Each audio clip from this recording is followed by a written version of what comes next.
The substance in this vial is sodium pentothal, truth serum.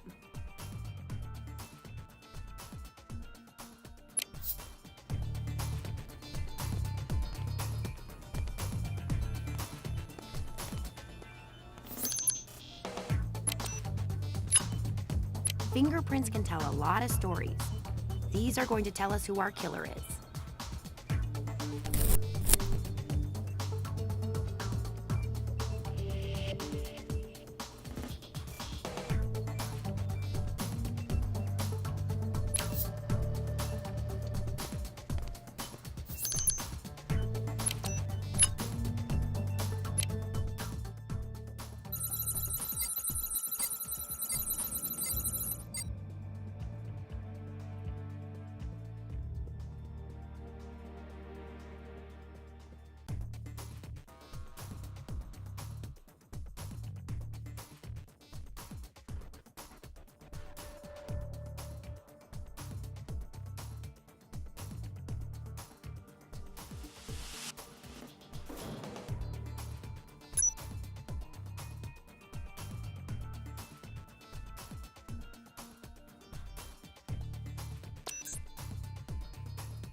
Why would Dr. Marks be at the torture facility?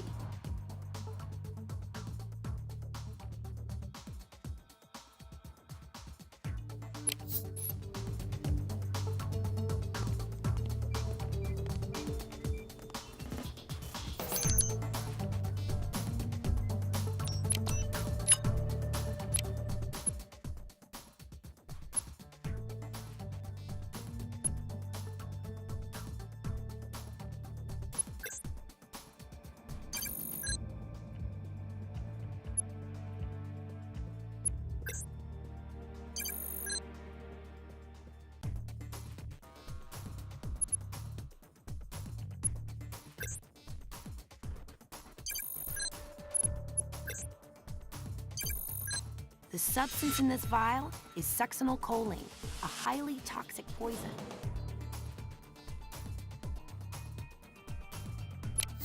Why does it not surprise me to find traces of a rare poison twice in one day?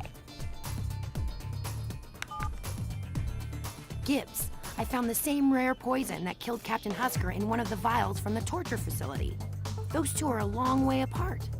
How did it get to both places? Deduction board.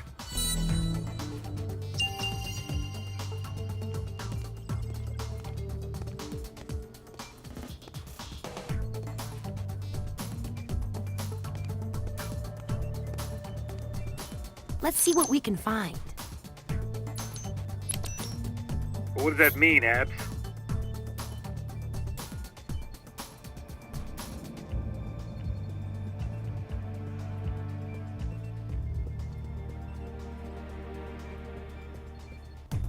That's supposed to make sense, Abs?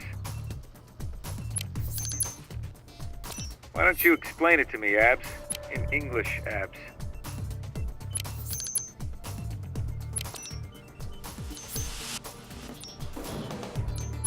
Why do you think that, Abs? Found what we were looking for.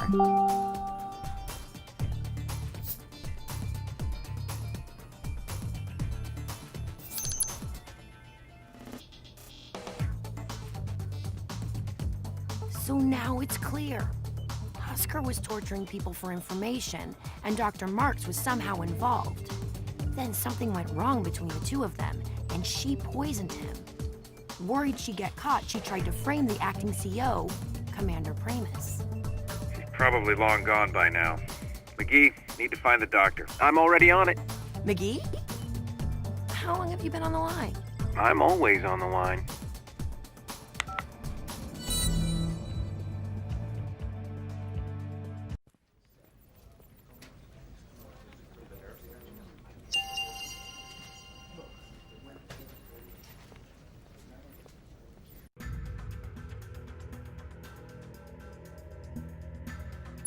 Target on course to be intercepted. Target is proceeding on course. We're right on top of you now, and in just a few seconds, game over. We have a visual. Target is proceeding on course.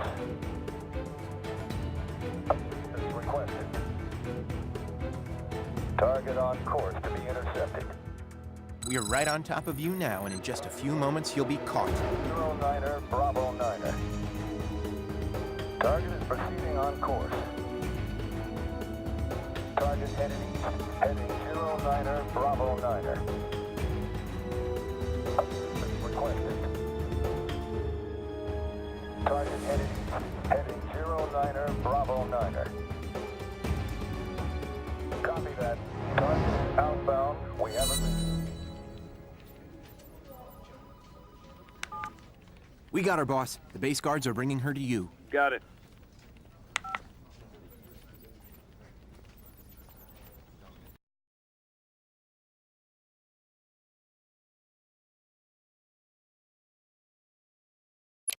Welcome back, Doctor. I'm not telling you anything. We know what you were doing out there, in that blood-stained concrete torture box. You don't know anything. As doctors, we took an oath to protect human life and limit suffering. I understand that sometimes those two goals conflict with each other. You have no idea what you're talking about. This is a war zone, Dr. Mallard, not some comfortable morgue in Washington, D.C. Things work differently here. I have spent more than my fair share of time in a war zone, Dr. Marks, and I once watched a man tortured to the brink of death repeatedly. It was my job to keep him alive so that his tormentor could extend his suffering. I refused and instead ended his suffering and his life.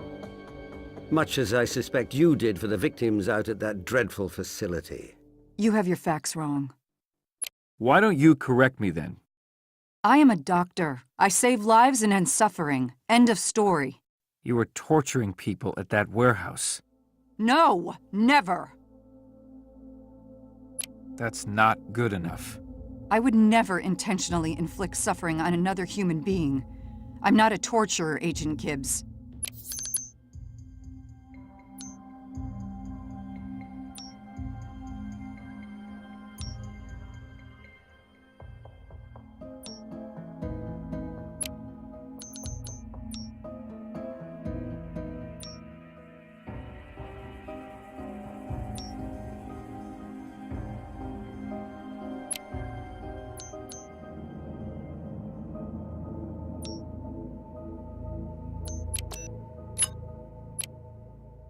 Saw the inside of your warehouse. We know what you and Husker were doing out there. He ordered me. He made me inject them with sodium pentothal so they wouldn't resist his questions. Then he ordered me to nurse them back to health, just as Dr. Mallard described from his own experiences. He wanted to extend their pain. But I never tortured anyone. It was always Captain Husker. I did as I was ordered. I eased their pain, reduced their suffering as best I could. Who were these people? Iraqi civilians, mostly. Need something more specific. They were all Iraqi civilians. People he picked up off the street who he suspected as having ties to terrorists. So you killed them. I tried to help them. Help them? I didn't kill them. I did as I was ordered. I eased their pain, reduced their suffering as best I could.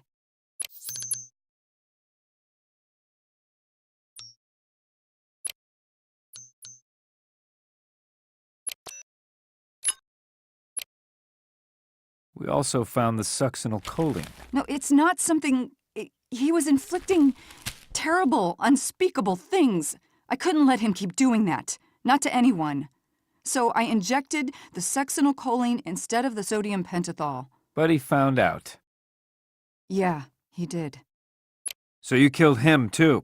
Yes, he found out, but no, I didn't kill him.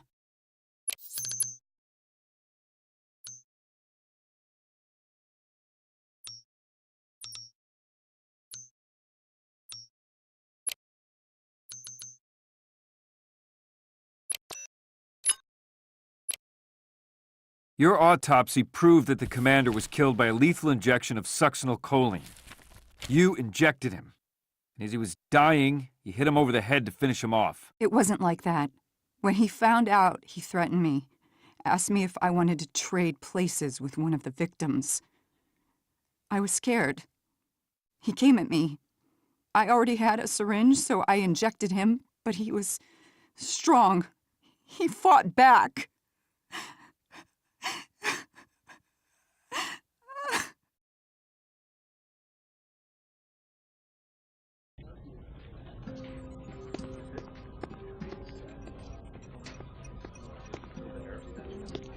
What's the matter, Tony?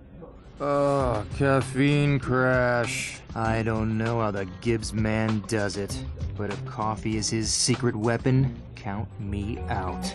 I mean, I like coffee as much as the next guy, but Gibbs is inhuman. How much did you lose by? It doesn't matter how many more he drank than me, okay? A lot. A whole lot. Like you're one to talk. You don't even drink real coffee, just that little soft drink. I'd like to see you try to switch to a real man's brew. Then we'll see who's laughing. You know, Tony, there's actually more caffeine in Calf Pow per ounce than in your typical cup of coffee.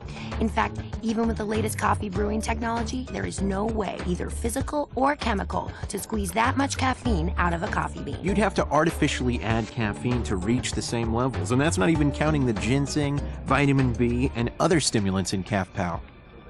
Very nice, McGee. So what are you saying? They're saying you're the only one who can't hang with the boss.